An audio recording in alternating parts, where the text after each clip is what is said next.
وہ نبیوں میں رحمت لقب پانے والا، مرادیں غریبوں کی برلانے والا، غریبوں کا والی، یتیموں کا مولا۔ اعوذ باللہ من الشیطان الرجیم، بسم اللہ الرحمن الرحیم۔ السلام علیکم ورحمۃ اللہ وبرکاتہ۔ آئیے اس ویڈیو میں یہ جانتے ہیں کہ ناموس صحابہ بالآخر ہے کیا، اور کیوں شیعہ حضرات کو اس بل کے ساتھ مسئلہ ہے۔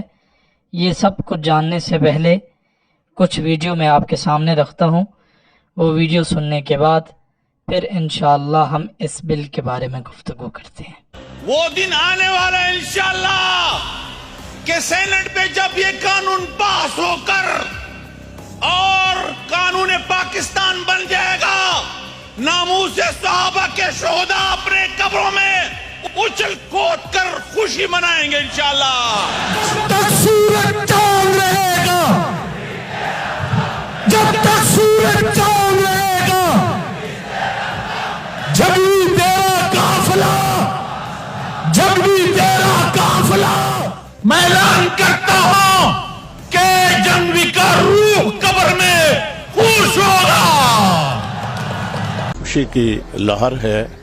گزرا ماضی یاد دلاؤں، پڑھ پڑھ کے تاریخ سناؤں، جو شہداء کا تھا منشور وہ بل ہو گیا منظور۔ آیا میدان میں میرا حق نواز تھا، درد بھرا وہ جس کا انداز تھا، لہذا بل پیش ہوا اور الحمدللہ منظور ہو گیا۔ سینٹ کے چیئرمین صاحب کا شکریہ ادا کرتا ہوں، حافظ عبدالکریم صاحب، سینیٹر مشتاق صاحب، مولانا عبدالغفور حیدری صاحب، مولانا فیض محمد صاحب، جنہوں نے سینٹ میں اس کے محرک بنے اور اس بل کو پیش کیا، ان کا شکریہ ادا کرتا ہوں۔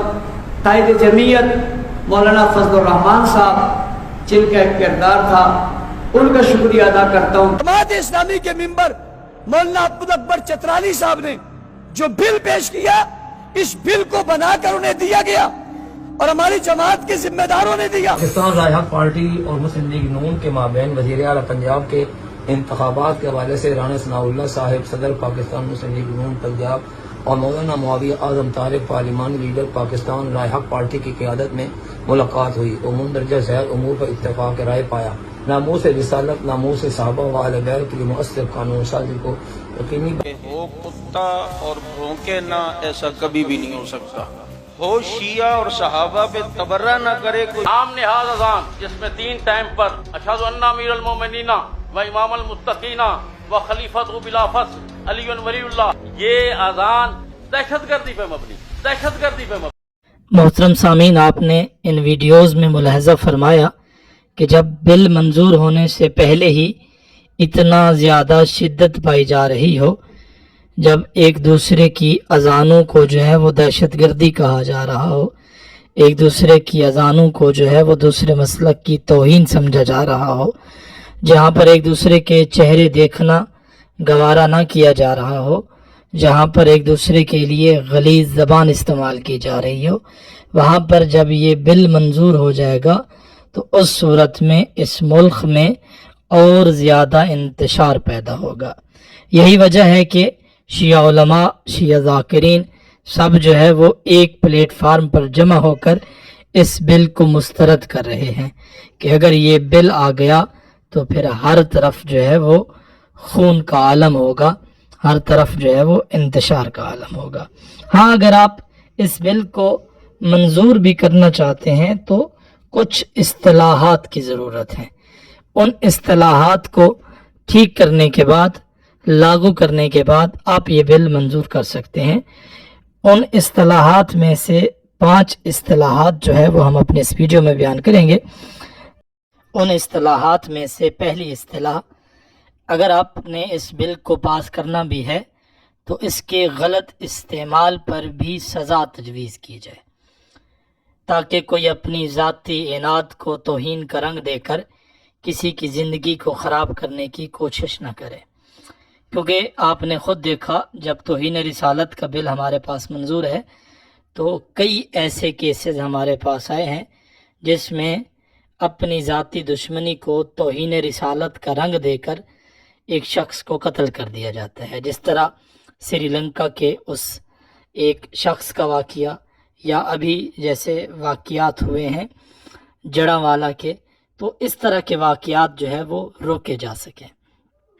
دوسری تجویز مزید یہ کہ صحابہ کی ایک فہرست تیار کی جائے اور منافقین کی بھی ایک فہرست تیار کی جائے، تاکہ معلوم ہو جائے کہ کون صحابی ہے اور کون منافق، تاکہ ایف آئی آر درج کرنے سے پہلے تھانے دار اس فہرست میں سے چیک کر سکے کہ مذکورہ شخص صحابی ہے یا صحابی نہیں ہے، کیونکہ صحابیوں کے بارے میں اختلاف پایا جاتا ہے۔